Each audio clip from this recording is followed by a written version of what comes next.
Greetings, salutations, respect, and love. I am Scott, and you're in the Prog Corner today in honor of the Flower Kings dropping their 16th album, and also in honor of their great reissue program. All 16 Flower Kings albums are available on vinyl, so I figure I already did a ranking of the Flower Kings, but we've got a new album out that I didn't include last year. I don't feel like doing a ranking. What I'm going to do is go through the discography and give each of these albums a rating. I'm going to go on a 10-point system, kind of like Pitchfork, but I'm not going to do like, 9.2. That's ridiculous. I'm going to do either like, 9, 9.5, 8, 8.5. We're doing it like that. So it's kind of like a 20-point system. I feel pretty comfortable about that, putting the headphones to rest just for one day. And so this band started in 1994 as a power trio. Roy Nastalt was joined by Jamie Salazar and Hasse Brunison. And they dropped Roy Nastalt's The Flower King, not including any of the Roy Nastalt solo albums. He's got like 5 of them out, so I'm not including that. Or the other one that has the Flower King's name in the title, which was 2008's Manifesto of an Alchemist. Not looking at that or the Flower King today. But that first Flower King album in 94 also saw Ulf Wollander and Hasse Froberg joining. And then they decided to do some tour dates for that album, and they added Royna's brother Michael and the great Thomas Bodine to the band. Now we're going to get into it. Their very first album came out in 1995, and it was called Back in the World of Adventures. This is a new album cover for the reissue series. I love this album, but curiously enough, Hasse Froberg is not on this album. He was on The Flower King, and he's on their second album, Retropolis, but he's not on here. You've got Jamie Salazar, Thomas Bodine, Michael Stolt, Hasse Brunison, and Ulf Wollander. He's on a lot of those early albums. Such a great record. Big Puzzle, World of Adventures. Some of the shorter songs are great too, like Theme for a Hero, Oblivion Road. Just a terrific way to start a career. I love this thing. I'm giving it 8 out of 10. That's my score today. Their second album, Retropolis. Yeah, this is the first one with Hasse Froberg actually in the Flower Kings. This came out in 1996. And basically had the same lineup as the first album, but with the addition of Hasse Froberg.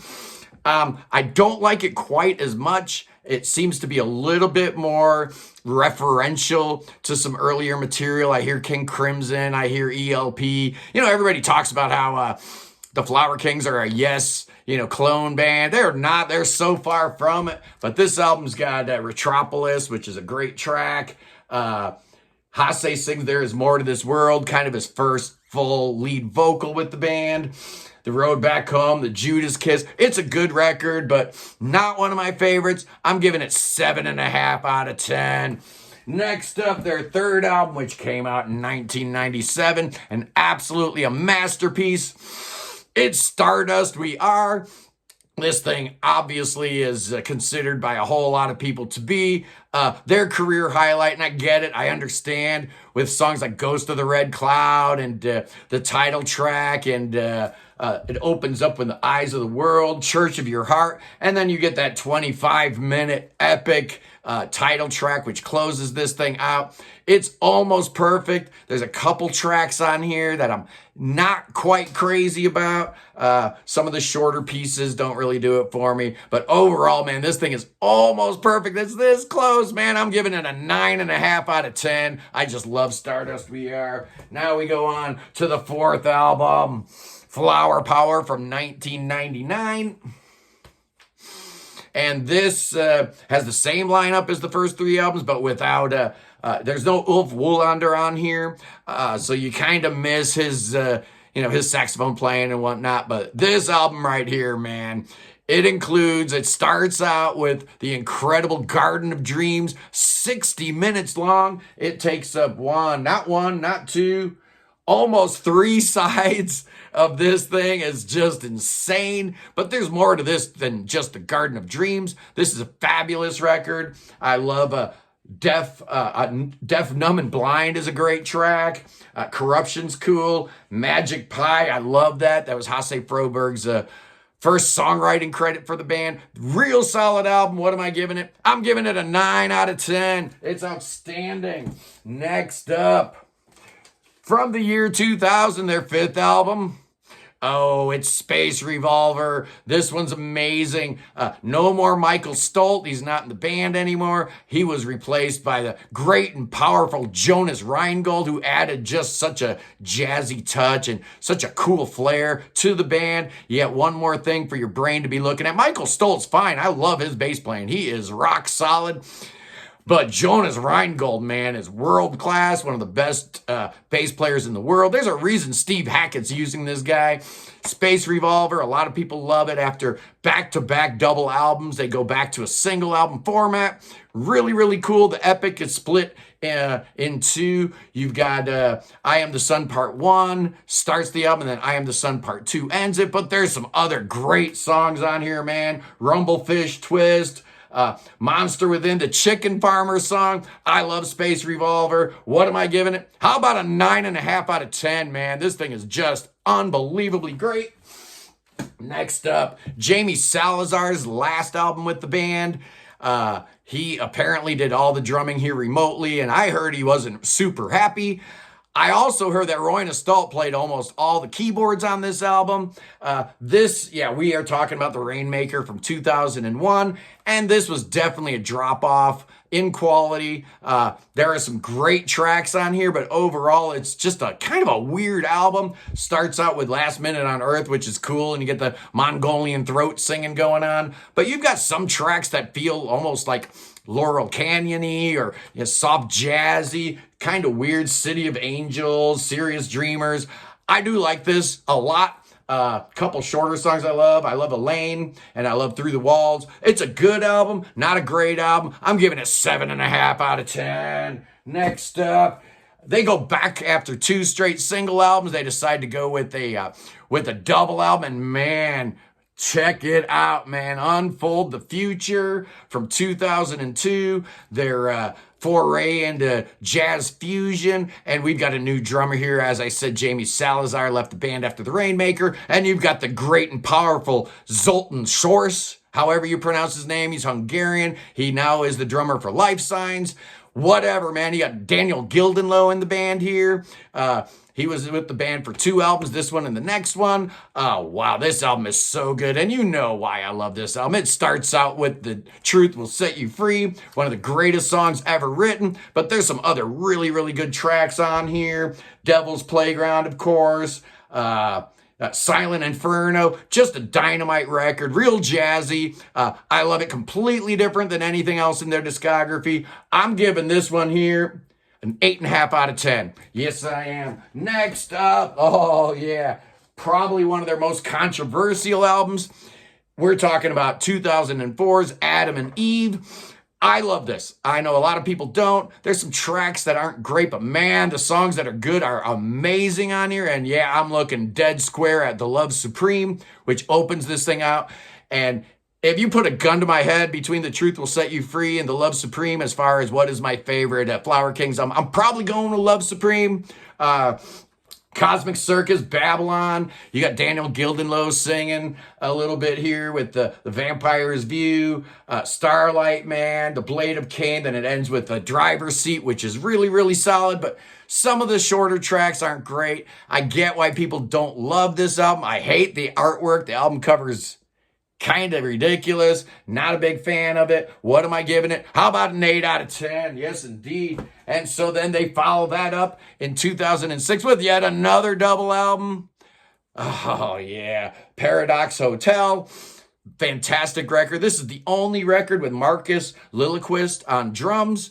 But it's all the same people in the band besides that one change. And this thing starts up with Monsters and Men, which I absolutely love that song. Hit Me With a Hit. So good.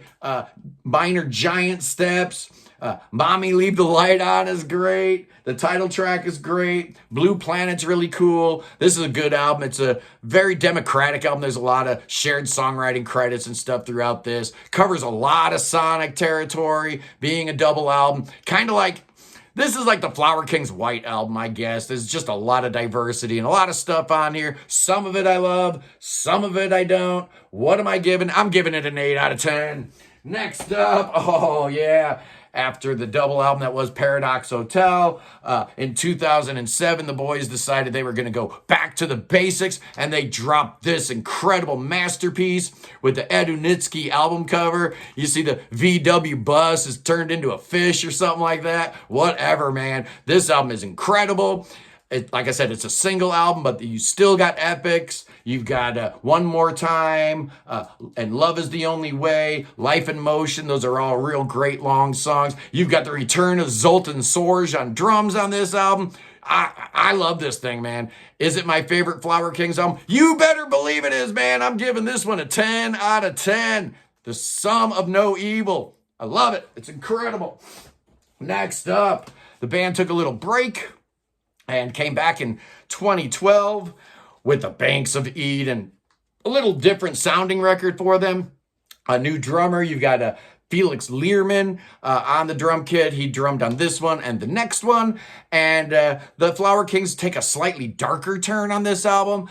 Numbers starts it out, one of my favorite tracks by the Flower Kings. But the shorter songs are great too. For the Love of Gold, Pandemonium, For Those About to Drown, Rising the Imperial, written by Jonas Reingold. It's a short album, but it's a great album, man. I love this thing. What am I going to score? Banks of Eden. How about 9 out of 10? That sounds about right, don't it? Next up, the next year they dropped Desolation Rose, 2013, and they continued down a darker path started on the Banks of Eden. A lot of this stuff sounds like maybe even like live in the studio. This is just a dark, bleak record, and I love it, man, because the Flower Kings are always so happy and bright and shiny and stuff. To hear them get kind of dark and depressing is a whole lot of fun. This was the last album with Felix Learman on drums, and I do like it, but maybe not quite as much as the Banks of Eden. I'm giving this an 8.5 out of 10. It's outstanding. So then the band kind of takes a long, long break. In fact, 6 years go by until we get this. Right before this came out, he did put out the Alchemy, the Manifesto of an Alchemist, I guess it was called. And then they dropped this, Waiting for Miracles, with a new lineup.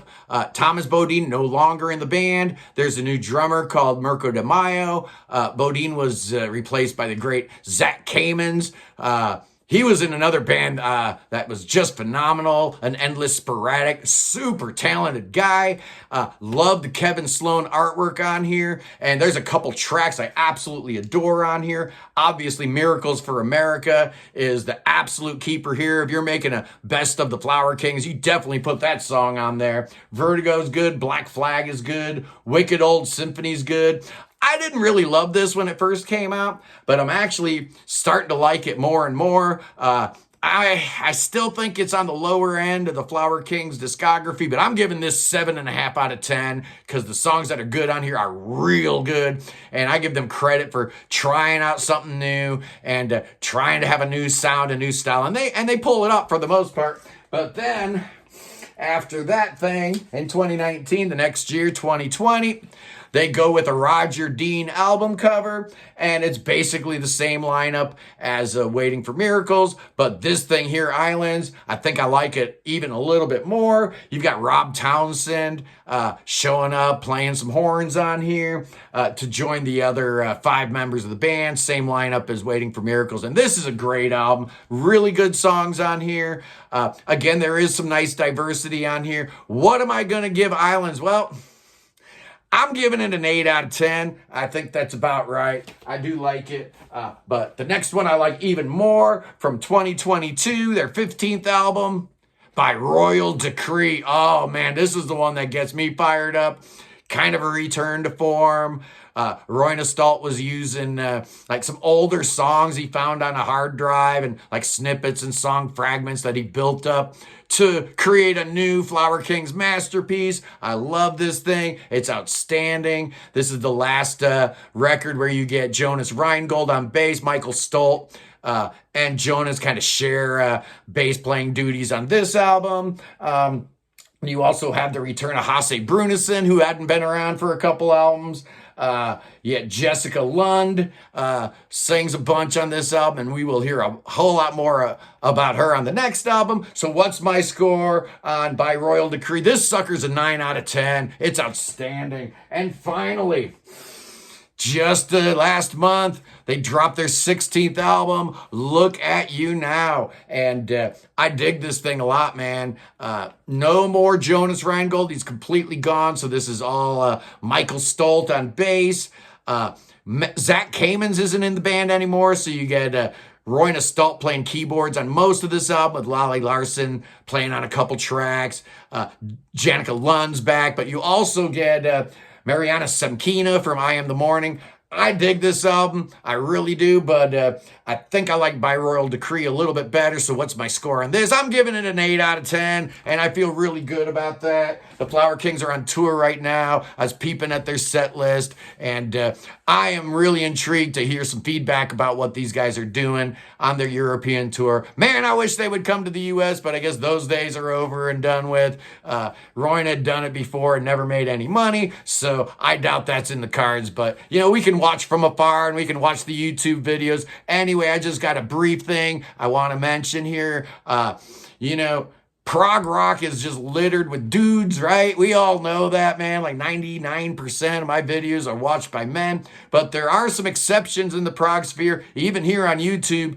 You know, we've got Neve, the prog nerd, and she's been getting some real nasty comments on her YouTube page, on her videos. People are, you know, getting all like nasty and stuff and commenting about her as a woman. Leave her alone, man. Leave her alone. You know, we don't have to put up with that as dudes, and there's absolutely no reason why a woman on YouTube that's trying to do her best to talk about the music she loves, and she's got to put up with that kind of BS. It's not happening. If any of you are watching my video that drop those kind of comments on females' YouTube accounts, you can just go ahead and unsubscribe right now, man. I am dead serious. I read that post from Neve, and it got my blood boiling, because I'm just hoping it's not one of you guys, right? You know, you guys are the best group in all of YouTube, and I know none of you guys would drop those kind of comments on sweet little Neve the Prog Nerds videos. Don't do it, man. You're better than that. Anyway, peace in the Middle East, man. We really need it. We need it bad. We need it now. I've been saying it over and over and over, and I'm going to keep saying it. Free Tibet, and God save the king. Save that king. Save that sucker. Chucky needs some saving. Yes, he does. He needs your saving right now, and you know who else he can save? How about the Prince of Wales? Let's save him too, man. I guess he's the heir apparent, and you know, he couldn't be much worse than the one we got now. Anyway, I love you guys. I'll see you Sunday for Sunday Prog stream, 1 o'clock p.m. Eastern time. It's going to be awesome like always. I'll see you there. Peace.